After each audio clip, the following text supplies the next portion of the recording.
আসসালামু আলাইকুম। আজকে সকালে ঘুম থেকে উঠেই একটা ভালো খবর পেলাম। সেটা হচ্ছে বাংলাদেশের নারী ক্রিকেট দল প্রথমবারের মতো ওয়েস্ট ইন্ডিজের মেয়েদেরকে হারিয়ে দিয়েছে ওয়ানডে ইন্টারন্যাশনাল ক্রিকেটে। বিশাল একটা অ্যাচিভমেন্ট। দুই দলের শক্তিমত্তার পার্থক্যের বিচার যদি আমরা করি, আর সেটা আরো বড় অ্যাচিভমেন্ট হয়ে যায় যখন আমরা চিন্তা করব খেলাটা কিন্তু হচ্ছে ওয়েস্ট ইন্ডিজের মাটিতে। ওয়েস্ট ইন্ডিজে বাংলাদেশের মেয়েরা ৩টা ওয়ানডে খেলতে গিয়েছে এই সিরিজে, এবং তাদের সামনে সমীকরণটা ছিল এমন যে ৩টার মধ্যে ২টো ম্যাচ যদি বাংলাদেশ জিততে পারে, তাহলে মেয়েদের যেই ওডিআই ওয়ার্ল্ড কাপটা হবে এই বছর ইন্ডিয়ায়, সেখানে তারা সরাসরি কোয়ালিফাই করতে পারবে। প্রথম ম্যাচে বাংলাদেশ মানে একেবারে পাত্তাই পায়নি, মাত্র ১৯৮ রান করেছে, যেটা ওয়েস্ট ইন্ডিজ প্রায় ১৮ ওভারের বেশি হাতে রেখে ১ উইকেট হারিয়েই ম্যাচটা জিতে গেছে।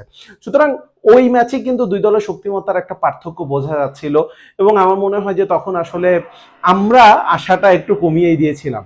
তবে দ্বিতীয় ওয়ানডেতে কি হয়ে গেল, বাংলাদেশ এবারও প্রথমে ব্যাট করে এবং গত ম্যাচের চাইতেও কম রান করে। এবার মাত্র ১৮৪ রান করতে পারে বাংলাদেশ, সেটাও অধিনায়ক নিগার সুলতানা জ্যোতির ওই ৬৮ রান না হলে, ৬৮ রানের ইনিংসটা তিনি যদি না খেলতে পারতেন, তাহলে কিন্তু সেটাও হতো না।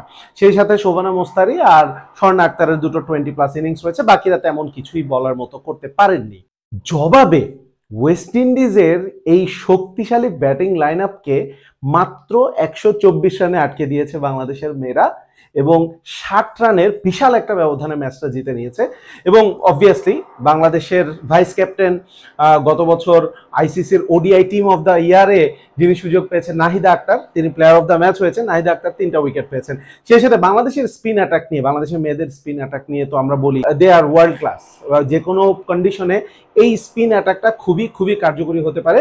তো নাহিদা ৩টা উইকেট পেয়েছেন, সেই সাথে রাবেয়া এবং ফাহিমা, দুই লেগ স্পিনার, তারা দুটো করে উইকেট পেয়েছেন, এবং পেস বোলার মারুফা, তিনিও দুটো উইকেট পেয়েছেন। এই ম্যাচটা জয়ের ফলে এখন কি হলো, বাংলাদেশ এই মুহূর্তে পয়েন্ট টেবিলে ৭ নম্বরে রয়েছে।